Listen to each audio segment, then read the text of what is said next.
اور اسی دوران پہلے سال میں جب میں گیا اور وہاں پر مجھے قرات کا کورس بھی کرنے کا شرف حاصل ہوا اور میں نے قرات کیا اور قاری بھی بن گیا، اور پھر آگے میں نے درس نظامی شروع کی.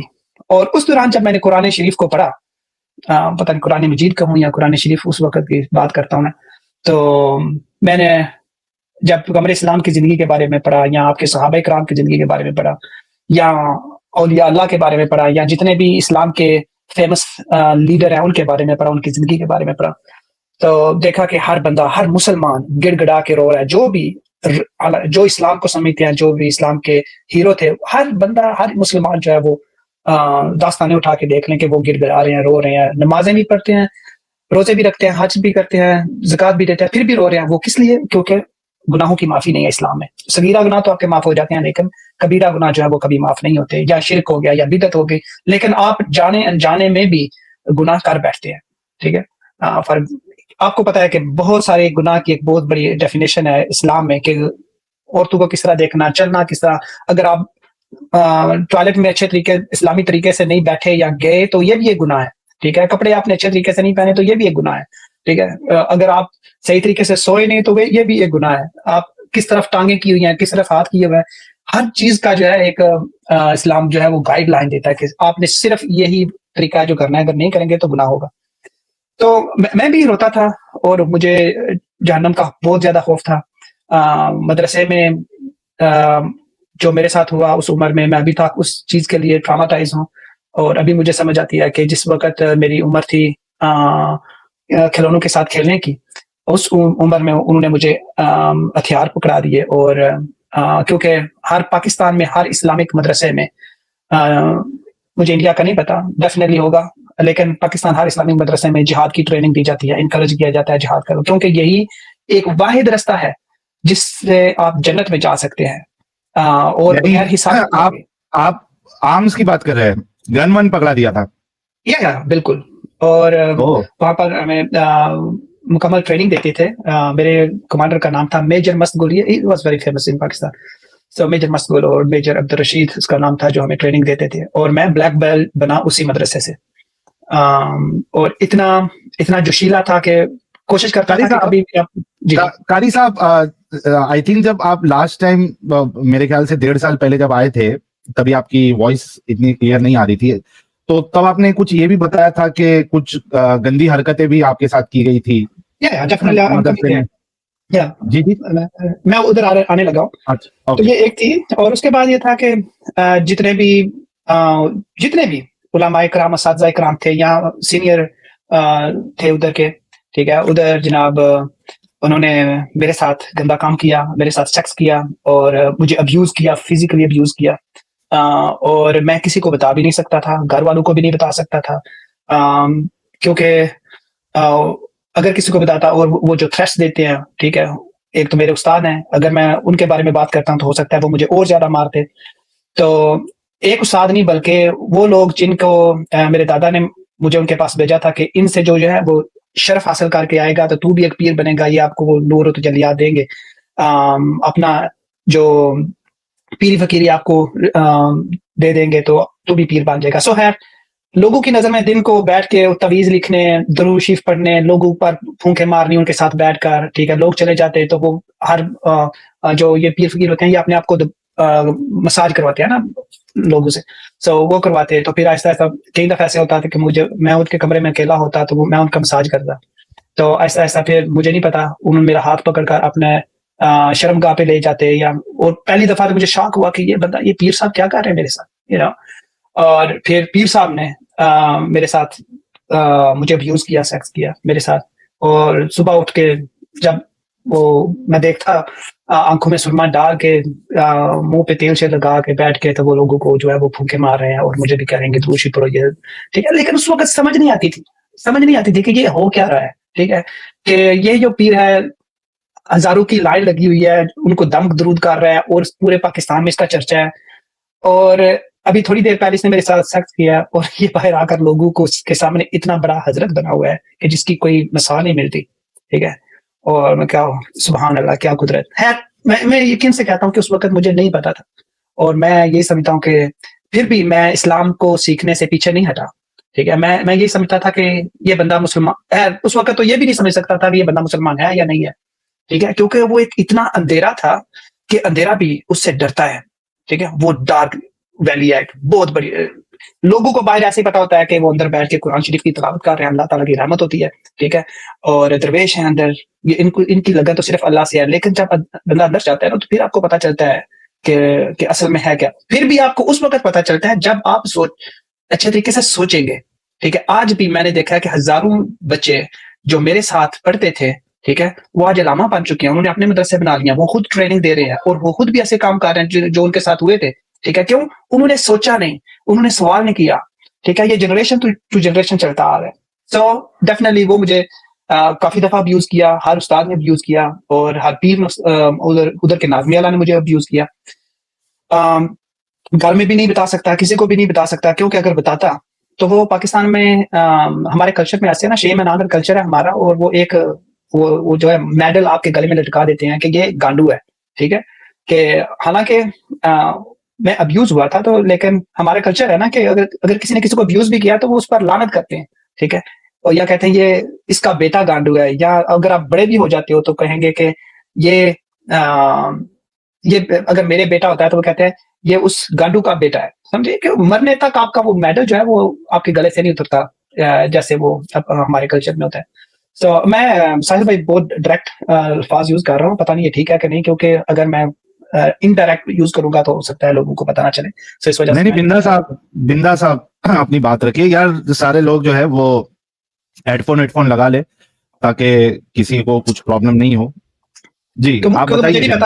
کیونکہ مجھے نہیں پتا کہ اس کا اور کیا اس کو اور کن الفاظ میں کلیئرلی بتایا جا سکے. سو ایک تو یہ تھا کہ ایک ابیوز کرنا, اور صرف مجھے نہیں بلکہ ہر بچے کو ابیوز کرنا, لیکن گھر والوں کو یہ پتا تھا کہ ہمارا بچہ تو مدرسے میں پڑھ رہا ہے. خیر, اس کی وجہ سے پھر جب مجھے ہر وقت جہنم کا خوف رہتا تھا, گناہوں کی معافی نہیں تھی, تو ایک ہی رستہ تھا کہ اپنے آپ کو جو ہے وہ اسلام پہ نچھاور کر دو. پھر میں نے جہاں ٹریننگ شروع کی اسے مدرسے میں, اور میں نے ہر روز کئی دفعہ ایسے ہوتا تھا کہ میں وہ جو اسلحہ دیتے تھے وہ اپنے جسم پہ باندھ کے سجدے میں چلا جاتا عصر کی نماز کے بعد, اور کئی دفعہ ایسے ہوتا کہ مغرب تک میں سجدے میں رہتا اور گڑ گڑا کے رو کے دعائیں کرتا اور کہتا کہ یا اللہ مجھے ایک چانس دے دے کہ میں جاؤں جہاد کروں اور تمام دنیا کے کافروں کو ختم کروں اور اسلام کا پرچم اس دنیا سے بلند کروں. ٹھیک ہے, یہ میری خواہش تھی, کیونکہ میرے ساتھ کتنے میرے دوست آئے جنہوں نے میرے ساتھ ٹریننگ شروع کی, وہ چلے گئے. وہ جب آتے تھے, جب ان کا مشن ہوتا تھا جانے کے لیے, وہ ہماری کلاس ٹریننگ میں آتے اور ان پر پھولوں کی پتیاں نشاور کی جاتی ہیں اور کہتے کہ یہ ہمارا بھائی جو ہے یہ تو ابھی تھوڑی دیر بعد یا تھوڑے عرصے بعد یہ تو جنت میں حوروں کے ساتھ چھل چھلاتے جام پی رہا ہوگا نا. حور مقصورات فی الخیام, سورہ رحمان جو ایک پیراڈائز دکھاتی ہے. تو کئی دفعہ میں روتا اور میں کہتا کہ یہ میرا بھائی تو جا رہا ہے, یہ تو جنت میں چلا جائے گا, میں ابھی تک اس ڈرٹی دنیا میں ہوں, اس گندی دنیا میں رہ رہا ہوں. تو دوسرا دن آتا ٹریننگ میں جاتا تو پھر وہی سیڈنس اپنے دل میں لے کر کے, اور یہ ہوتا تھا کہ یا اللہ میں اتنا ہی انکلین ہوں, اتنا ہی گندا ہوں تیری نظر میں کہ تو مجھے کوئی چانس نہیں دیتا کہ میں جا کر جہاد کروں تیری راہ میں. ٹھیک ہے, کیونکہ اگر آپ اتنے فیتھفل نہیں ہیں, آپ کا ایمان کمزور ہے, تو بھی اللہ تعالیٰ آپ کو جہاد کے لیے نہیں چن سکتا. آپ کو بہت اسٹرانگ ہونا پڑتا ہے. ٹھیک ہے, اور آپ کا 100% جو ہے وہ فیتھ اسلام پر ہو, تبھی آپ کو موقع ملتا ہے. تو میں سوچتا تھا کہ کیا میرا ایمان جو ہے وہ 100% اسلام پہ نہیں ہے. ہو سکتا ہے میں کسی جگہ پر ویک ہوں, میں پریکٹس نہیں کرتا, روتا نہیں ہوں, دعائیں نہیں کرتا, یہاں تہجد نہیں پڑھتا, تو میں اور گہرے میں جا کر اللہ کی عبادت کی نا. سو مجھے موقع نہیں ملا. خیر, میں نے درس نظامی مکمل کیا, اور اس کے بعد پھر پاکستان میں مجھے ایک یوتھ کو میں نے جوائن کیا, اور اس کو میں لیڈ کر رہا تھا کہ کس طریقے سے پاکستان میں جو منورٹیز ہیں, خاص کر پنجاب میں جہاں میں رہتا تھا, وہاں پر زیادہ تر کرسچن لوگ ہیں. تو ہم میں جس گروپ کو ٹرین کرتا تھا ایسے تھا کہ کس طریقے سے ہم نے ان لوگوں کو اسلام کی طرف لے کے آنا ہے. ٹھیک ہے, وہ 3 راستے یوز کرتے تھے. ایک تو ہوتا تھا کہ اسلام کی دعوت دینا, کہ اسلام کو اچھا دکھانا, اگر وہ اسلام قبول کر لیں ٹھیک ہے, اگر نہیں تو پھر ان کو کسی طریقے سے لالچ دیا جانا, کہ کسی کو زمین کا لالچ دیا گیا, کسی کو شادی کا لالچ دے کر یہ وہ کر کے ان کو اسلام کی طرف لے کے آنا. یا تیسرا ہوتا تھا کہ کس طریقے سے ان کو جو ہے پرسیکیوٹ کرنا ہے, اگر پھر بھی وہ ریجیکٹ کرتے اسلام کو, ٹھیک ہے, اور کس طریقے سے ان پر کوئی توہین رسالت لگا کے, توہین مذہب لگا کے, یا توہین قرآن لگا کے, تو ان پر 295 295 سی لگا کر پاکستان میں جو توہین مذہب ہے اس کی سزا موت ہے, تو ان کو جو ہے وہ جیل میں ڈالنا ہے. تو اس چیز میں بہت زیادہ ایکٹیو تھا پاکستان میں, اور کافی سارے ایسے کیسز ہوئے جن میں انوالو تھا, جن کی وجہ سے کچھ کرسچن لوگ جو ہے وہ ابھی تک جیل میں ہے پاکستان میں, یا ان کو مارنا, سارا کچھ کرنا. تو جب مجھے میرے جو کمانڈر تھے انہوں نے دیکھا, یا میرے ناظمی اعلیٰ مجھے دیکھتے تھے ڈیورنگ جہاد ٹریننگ, تو انہوں نے کہا, میرا جوش اور جذبہ دیکھ کر مجھے کہتے ہیں کہ رضا جو ہے یہ شیر پاکستان ہے. اور پھر سارا مدرسہ اور میرے دوست اور میرے گھر والے مجھے شیر پاکستان کے نام سے جانے لگے. یہ میرا ٹائٹل تھا اس وقت جہاد میں.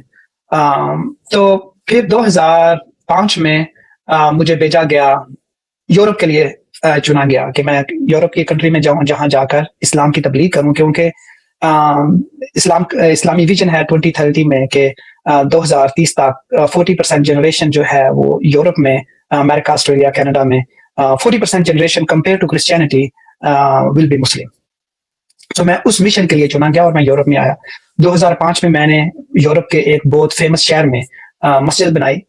یہ میری پہلی مسجد تھی, اور دوسری مسجد جو تھی وہ بنائی وہ 2007 میں بنائی, اور ادھر بھی لوگوں کو میں اسلام کی دعوت دینی شروع کی. اور پھر جو وہاں پر مسلمان مائیگرینٹس تھے ان کو بھی ٹریننگ دیتا تھا کہ اگر آپ اپنے کام پہ ہیں یا کہیں بھی ہیں تو کس طریقے سے آپ نے اسلام کو پریزنٹ کرنا ہے, کس طریقے سے ان کو دکھانا ہے کہ اسلام از اے پیسفل ریلیجن اور is a best religion for all humankind. So یہ میرا فوکس تھا ادھر. لیکن یہ جو 2 مسجدیں بنائی ہیں وہ مسجدیں ابھی بھی ادھر ہیں, ابھی بھی جاری ہیں.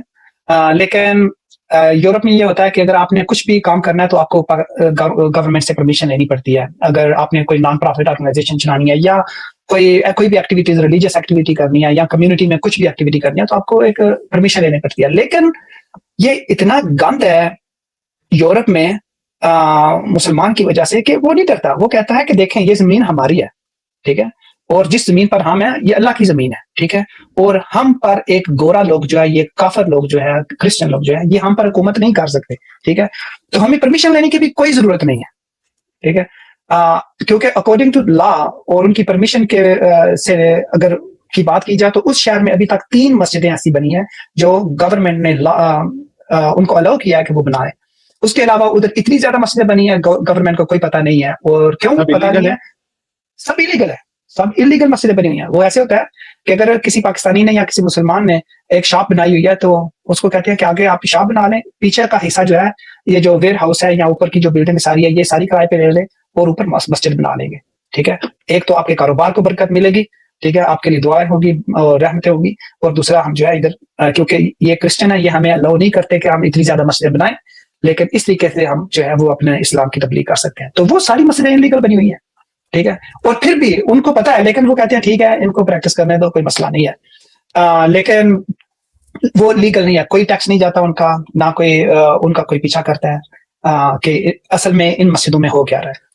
تو یہ میری ایکٹیویٹی تھی. لیکن یورپ جو تھا یہ ڈیفینیٹلی ڈفرینٹ تھا پاکستان سے, کیونکہ پاکستان میں میرا اپنا گھر تھا, اور پاکستان میں کچھ لوگ میرے لیے کام بھی کرتے تھے کیونکہ میں ایک ریلیجیس لیڈر تھا. اور لیکن یورپ میں مجھے گھر کا کرایہ دینا اور اپنا ٹیکس دینا, انشورنس دینی اور میڈیکل انشورنس وغیرہ سارا کچھ دینا ہوتا تھا. اور اس کے بعد پھر اگر آپ نے اپنے ڈاکومنٹ کلیئر رکھنے ہیں تو پھر آپ کو جو ہے وہ کام کرنا ہوگا, اس کے علاوہ اور کچھ نہیں. تو مجھے کام کی ضرورت پڑی. مجھے کام کے لیے جو میرے دوست تھے انہوں نے ایک کام تلاش کیا, لیکن مسئلہ یہ تھا کہ وہ جو تھے وہ کرسچن تھے. تو میں ساری زندگی کرسچن سے نفرت کرتا تھا, اور یہودیوں سے اور ہندو سے یا انڈین سے کہہ لو, چاہے وہ جو بھی ہو. تو لیکن جتنی بھی وہ جہاں پہ میں وہ کام کرنے گیا تو میں نے ان سے پہلے بات کی.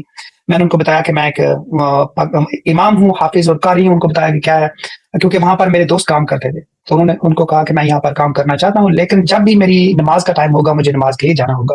تو انہوں نے کہا کوئی مسئلہ نہیں, آپ کام بھی کریں اور جب آپ نماز پڑھنے کے لیے جانا ہوگا چلے جایا کریں. انہوں نے پھر مجھے ایک جگہ بھی دی اپنی جہاں پہ میں کام کرتا تھا, اور انہوں نے کہا کہ یہاں پر آپ نماز پڑھ لیا کریں. اور میں نے وہاں اپنا جائے نماز جو ہے وہ بچھایا اور نماز پڑھنی شروع کی.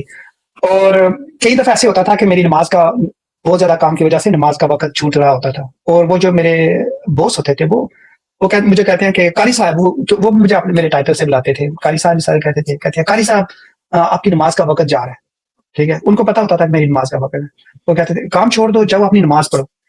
تو اور کئی دفعہ میں نماز پڑھنے جاتا ہوں، مجھے کہتے ہیں قاری صاحب ہمارے لیے بھی دعا کرنا یار، اور ہمارے بزنس کے لیے بھی دعا کرنا، آپ اللہ سے دعا کرتے ہیں. تو میں نے کہا ٹھیک ہے میں دعا کروں گا. لیکن بات یہ ہے کہ آپ کو پتا ہے کہ نماز میں آپ قرآن پڑھتے ہیں، سورہ فاتحہ پڑھتے ہیں، اس کے بعد کوئی سورت پڑھتے ہیں.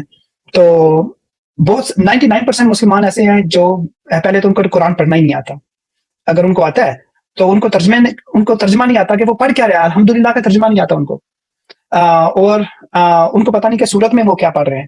تو وہ مجھے کہتے ہیں کہ ہمارے لیے دعا کرنا. ہو جب میں قرآن میں نماز میں جا کر قرآن پڑھتا تھا، قرآن کہتا ہے ملعونین اینما ثقفوا وقتلوا تقتیلا، ٹھیک ہے، کہ جہاں بھی یہ ددکارے ہوئے پکڑے جائیں ان کی گردنیں تن سے جدا کر دو. ایک بہت سخت الفاظ ہے یہ، ٹھیک ہے، کہ وہ مجھے کہہ رہے ہیں نماز کے لیے جگہ دے رہے ہیں اور مجھے کہہ رہے ہیں کہ نماز پڑھو، اور میں ان کے لیے نماز میں دعا کر رہا ہوں.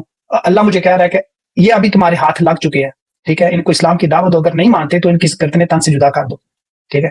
میں ایک دفعہ واپس آتا نماز سے پڑھ کے، تو مجھے کہتے کہ قاری صاحب آپ نے ہمارے لیے دعا کی. میں کہتا ہاں دعا کی آپ کے لیے، اللہ تعالیٰ اپنے فرشتوں کو بھیجے گا اور تمام یہود و نصارہ کو ختم کرے گا، ہندو کو ختم کرے گا اور اسلام کا بول بالا ہو جائے گا. سو یہی میرے ایک وش تھی نا. اسی طرح میں بڑا پڑا ہوا، لیکن بات یہ تھی کہ یہ زندگی میں پہلی دفعہ ایسے ہوا کہ میں ایک باکس سے باہر آیا، پاکستان سے باہر آیا، اور میں نے آ کے باہر کی دنیا دیکھی.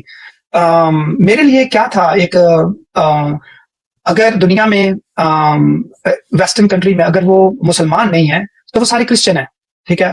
انڈیا میں سارے ہندو ہیں، جاپان چائنا میں چلے جائیں وہاں پر سارے بدھا اور بدھا ہے یا دوسرے خداؤں کو مانتے ہیں. لیکن میرے لیے ویسٹرن کنٹری کرسچن کنٹری تھی، اور میرے لیے یہی تھا کہ اگر وہ مسلمان نہیں ہیں تو وہ سارے کرسچن ہیں. اور کرسچینٹی یا گورا لوگ میرے لیے کیا تھا، ایک جو ہمیں ٹریننگ میں بھی وہ جب وہ کئی دفعہ تصویریں دکھاتے تھے، ایک گورے لوگ کیا کرتے ہیں، وہ ہر وقت سور کھاتے ہیں، سور کا گوشت کھاتے ہیں، ٹھیک ہے، جو کہ اسلام میں ولحم الخنزیر وما اہل لغیر اللہ. سو یہ ایک بہت بڑا گناہ ہے اسلام میں، تو خنزیر کا نام بھی لینا اسلام میں بہت بڑا گناہ ہے. سو یہ گورا لوگ ہوتا ہے جو خنزیر کا گوشت کھاتا ہے. یا گورا لوگ وہ ہوتے ہیں جو ہر وقت ڈرنک ہوتے ہیں، الکوہل پیتے ہیں اور وڈکا پیتے ہیں، اور وہ ہر وقت ڈرنک ہوتے ہیں، یا وہ سیکس کرتے ہیں. اب یورپ میں چلے جاؤ، سرے عام سیکس ہو رہا ہے، سڑکوں پہ سیکس ہو رہا ہے، ادھر ہو رہا ہے ادھر ہو رہا ہے، کہ ہر وقت سیکس کی باتیں، کہ ایسے ہوتا ہے کیونکہ وہ مسلمان نہیں ہے، ٹھیک ہے. لیکن جب میں ادھر آیا یورپ میں آ کے دیکھا تو میری جرت نہیں تھی کہ کسی کی طرف آنکھ بھی اٹھا کر دیکھ سکوں، ٹھیک ہے. اور یہ لوگ یہ میرا فرسٹ ایکسپیرینس تھا کسی غیر مسلم کے ساتھ، ٹھیک ہے. میں نے ہمیشہ مسلمانوں کو دیکھا تھا، مسلمانوں کو وہ بھی پریکٹیکل مسلم جو میرے ساتھ زنا کرتے تھے. جب میں ایک غیر مسلم کی کنٹری میں آیا تو انہوں نے مجھے رہنے کے لیے اپنے جیسے حقوق دیے، اور میرے پریکٹس کرنے کے لیے نماز کی جگہ دی، اور انہوں نے کہا کہ آپ کے حقوق بھی ایسے ہیں جیسے ہمارے ہیں. میں کئی دفعہ وہ میرے لیے کھانا لے کے آتے تو وہ مجھے اسپیشل کہتے کہ قاری صاحب یہ حلال کھانا ہے آپ کے لیے، ٹھیک ہے. اور پیاس لگتی تو وہ کہتے ہیں کہ ہمارے یہاں کے کافر بھی ایسی ہے قاری صاحب، ہمارے یہاں کے کافر بھی ایسی ہے، اور سب جگہ کے کافر ایسی ہوتے ہیں جو سوچتے ہیں کہ یار مسلمان ہے، ان کے کچھ اصول ہے تو ان کو جو ہے نا تکلیف نہیں پہنچے، ان کو ان کے حساب سے چیزیں دی جائے، ان کے لیے کی جائے.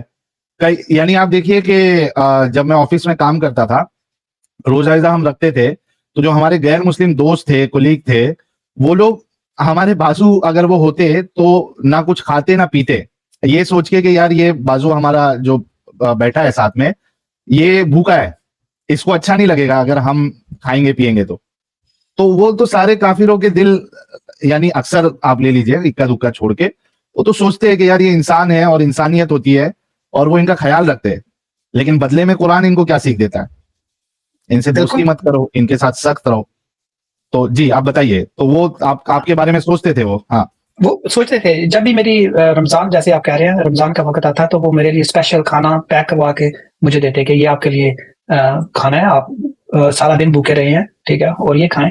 میں ان کو دکھاتا تھا اسلام کیسے، میں ان کو دکھاتا تھا کہ میں نے جب پانی پینا ہے تو میں زمین پر بیٹھ کر پانی پیتا ہوں، اور میں 3 گونٹ لگا کر پانی پیتا ہوں، ٹھیک ہے، کہ یہ سنت ہے. اس سے انسانیت کو کیا فائدہ ہے، ٹھیک ہے. میں پانی دائیں ہاتھ سے پیتا ہوں، انسان سے اس کا انسان کو کیا فائدہ ہے، ٹھیک ہے. یا میں عورتوں کی طرف نہیں دیکھتا، میں نیچے نگاہ کر کے بات کرتا ہوں، ٹھیک ہے.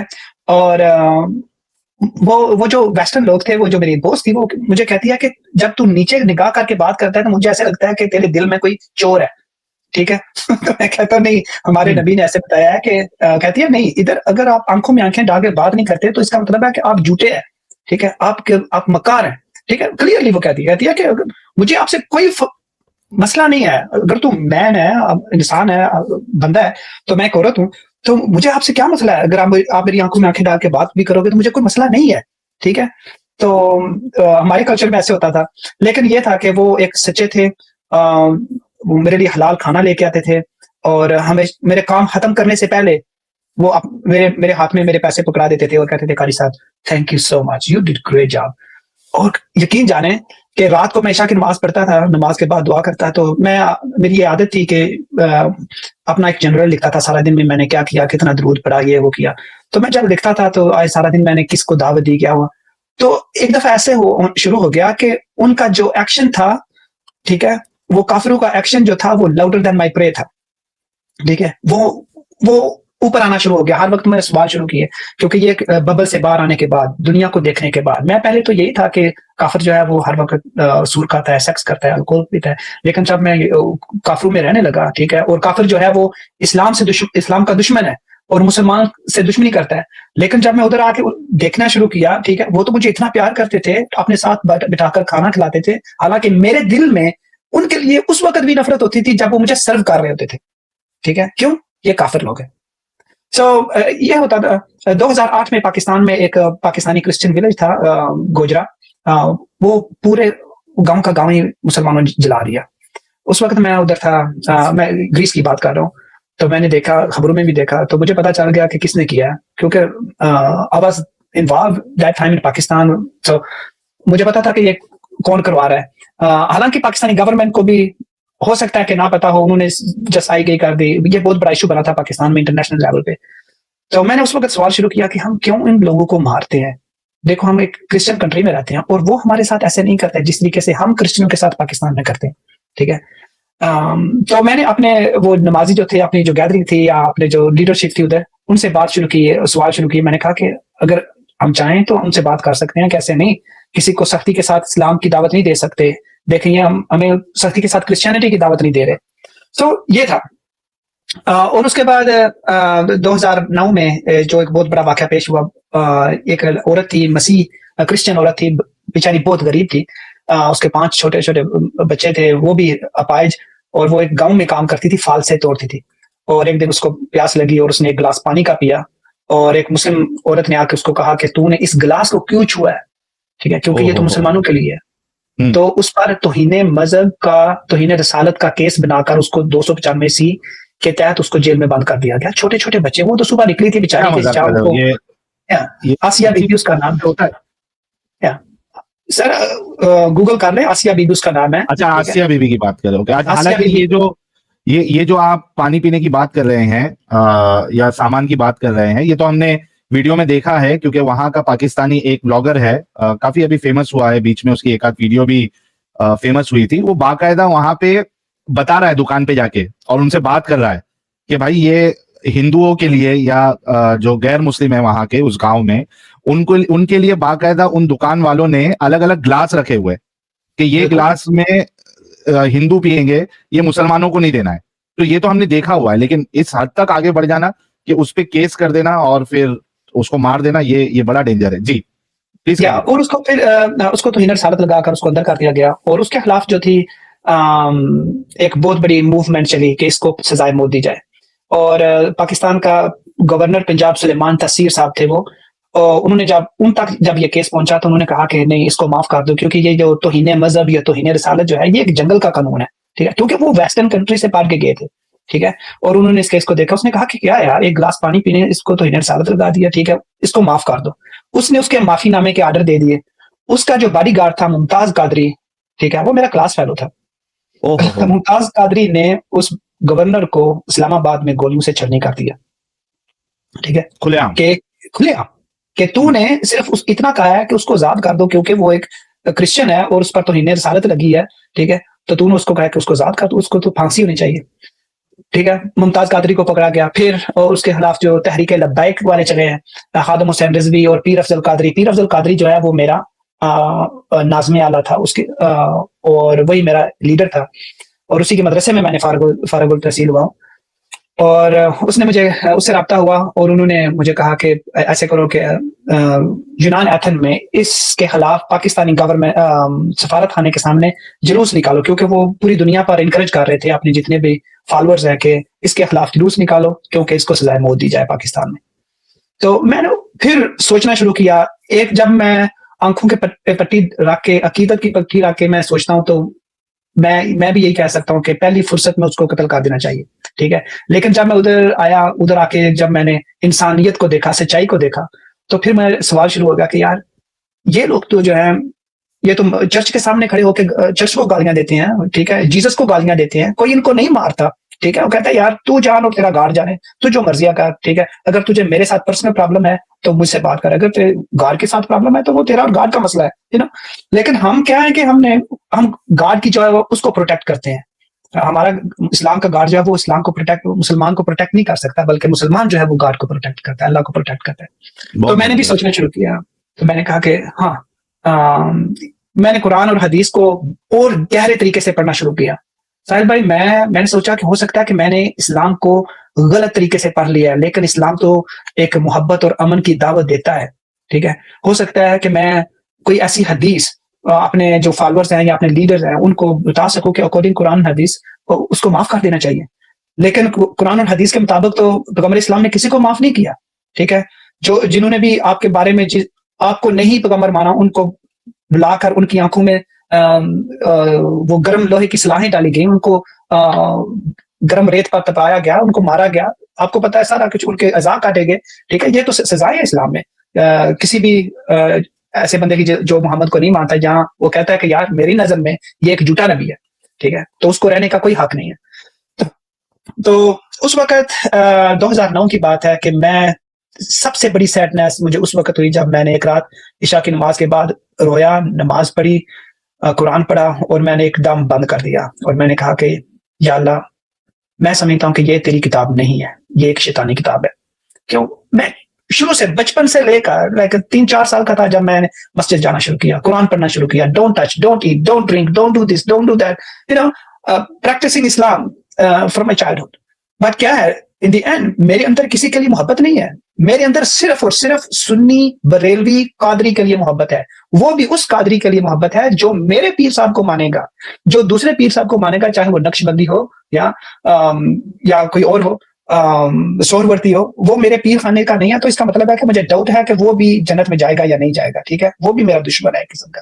سو صرف میرے لیے, کسی کے لیے, میرے دل میں کسی کے لیے, صرف مسلمان کے علاوہ کسی کے دل کے لیے جو ہے, کسی کے لیے محبت نہیں تھی, محبت کا پیغام ہی نہیں, کیونکہ بچپن سے سیکھا ہی نہیں, قرآن نے سکھایا ہی نہیں. میں تو صرف یہ نہیں ہے کہ میں نے ہزاروں کتابیں پڑھی ہیں اور میں ڈاؤٹ میں تھا کہ پتہ نہیں کون سی کتاب کیا کہتی ہے. میں نے تو صرف ایک کتاب پڑھی تھی اور اس کو ہی سمجھا تھا ساری زندگی, اور اس میں ہی مجھے محبت نہیں ملی. اور اگر ملی ہے تو صرف کچھ مسلمانوں کے لیے ہے, باقی سارے مسلمانوں کے لیے بھی نہیں ہے. کیونکہ پاکستان میں شیعوں کے خلاف جہاد کرتا رہا ہوں, دیوبندیوں کے خلاف جہاد کرتا ہوں, وہابیوں کے خلاف جہاد کرتا رہا ہوں, اور احمدیوں کے خلاف جہاد کرتا رہا ہوں, ٹھیک ہے. میری نظر میں تو وہ بھی مسلمان نہیں تھے. تو یہ کہاں سے ملا؟ یہ کسی سائنس سے نہیں ملا, نہ میتھمیٹکس تو وہاں پڑھائی نہیں جاتی. یہ سب کچھ قرآن اور حدیث سے اور پیغمبر اسلام کی زندگی سے اور ان کے فالوورز جو تھے ان کی زندگی سے ملا. تو میں نے اس رات کو قرآن بند کیا, اور یہ میرا پہلی دفعہ چیلنج تھا اللہ کو. میں نے کہا کہ اگر یہ کتاب تیری کتاب ہے, اگر تو اللہ ہے, تو آ اور مجھ سے بات کر, تب میں اس قرآن کو فالو کروں گا. میں اپنے آپ کو ختم کرنا چاہتا تھا, میں خودکشی کرنا چاہتا تھا. میں باہر گیا, کیونکہ میں ساری زندگی ادھر یورپ میں یہی کہتا تھا کہ اگر آپ نے الکوہل پیا ہے, شراب پیا ہے, تو حرام ہے, اللہ تعالیٰ آپ کو مار دے گا, ٹھیک ہے, عذاب دے گا. یا آپ نے ڈرگس لیا ہے تو اللہ تعالیٰ آپ کو مار دے گا. میں نے ساحل بھائی پہلی بار زندگی میں الکوہل کو ہاتھ لگایا اس رات, باہر آیا جا کے, اب میں نے پہلی بیئر لی اور ساتھ روتا جا رہا ہوں, اور میں بیئر پیتا جا رہا ہوں, اور مجھے پتا بھی نہیں ہے کہ الکوہل کو پینا کیسے ہے. میں اس کو ایسے پی رہا ہوں جیسے پیپسی کا کین کو پیتے ہیں, تو کیونکہ پہلی دفعہ تھا, تھوڑی سی بیٹر تھی, لیکن میں پیتا گیا اور مجھے نہیں پتا کہ کس طرح نشہ ہوتا ہے. روتا گیا, اپنے آپ کو اس رات کو میں ختم کرنا چاہتا تھا. بہت سیڈ ہو گیا کہ کسی نے ساری زندگی